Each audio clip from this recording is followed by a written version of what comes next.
Next example 4.6, a straight wire carrying a current of 12 ampere is bent into a semicircular arc of radius 2 cm as shown in the figure।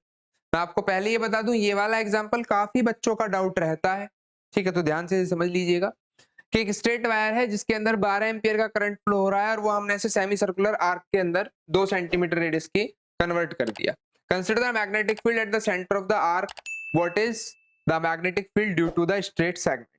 ये straight segment की वजह से कितना magnetic field यहाँ होगा। तो बच्चों straight segment की जब बात हो रही है तो अभी जस्ट पिछले ही एग्जाम्पल में आपने देखा कि मैंने जो डीबी का बताया कि डीबी जो है वो अगर आप वेक्टर फॉर्म में लिखते हैं तो mu naught I dl cross r upon 4 pi r square r cube. तो डीएल और आर की क्रॉस प्रोडक्ट से आता है। अब अगर ये स्ट्रेट सेगमेंट की वजह से, अगर आप इस स्ट्रेट सेगमेंट की वजह से, इस वाले पार्ट की वजह से इसके सेंटर पर मैग्नेटिक फील्ड निकाल रहे तो डीएल की डायरेक्शन और आर की डायरेक्शन एक ही हो गई, ठीक है, यानी डीएल और आर जो है वो कैसे वेक्टर हो गए, पैरेलल वेक्टर, और पैरेलल वेक्टर की क्रॉस प्रोडक्ट आती है 0, यानी स्ट्रेट पार्ट की वजह से जो मैग्नेटिक फील्ड है वो क्या आएगा, 0 आएगा, क्योंकि डीएल और आर की क्रॉस प्रोडक्ट 0 है। वहीं फिर बी पार्ट पूछा है, in what way the contribution of B from the semi circle differ from that of a circular loop, in what way does it resemble. ठीक है, किस तरीके से सेमी सर्कुलर का जो मैग्नेटिक फील्ड है वो सर्कुलर से डिफरेंट है और किस तरीके से रिजेंबल करेगा। तो देखिए जो छोटे छोटे पार्ट है,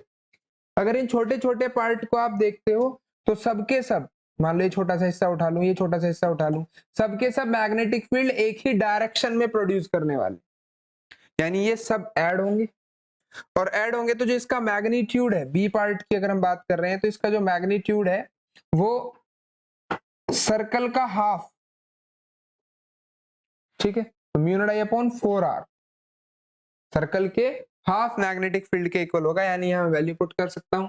करंट दिया है, म्यू नॉट की वैल्यू पता है, r पता है, सारी चीजें पुट करके आप कैलकुलेशन कर लें। तो 4 पाई इंटू 10 की पावर -7, करंट हो गया आपके पास 12 एम्पियर, 4 r हो गया 2 सेंटीमीटर, 2 सेंटीमीटर का मतलब 2 इंटू 10 की पावर -2 मीटर। तो 4 से 4 कैंसिल, 2 6 12, 6 पाई इंटू 10 की पावर -5 हो गया, तो 6 की 3.14 से इंटू करा दो,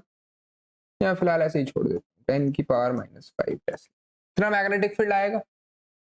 ठीक है, सेमी सर्कुलर आर्क की वजह से। फिर पूछा है would your answer different wire were bent into a semi circular arc of the same radius but in the opposite way. जैसा कि फिगर में दिखाया गया है इस वाली में, अगर इसी सेमी सर्कल को हम सेम रेडियस, सब कुछ सेम, लेकिन अपोजिट वे में अगर हम बेंड करते हैं, देखिए जो इसकी डायरेक्शन है, इसकी डायरेक्शन इनटू द पेपर आएगी, मैग्नेटिक फील्ड जो है इस पॉइंट पर वो इस इनवर्ड डायरेक्शन होगी, जबकि इस वाले केस में डायरेक्शन जो है वो आउटवर्ड होगी। क्लियर, उसके अंदर बाहर की तरफ डायरेक्शन आएगी, इसके अंदर डायरेक्शन अंदर की तरफ जाएगी। तो उम्मीद करता हूं आपको ये एग्जांपल समझ में आ गया होगा, ठीक है, चलिए।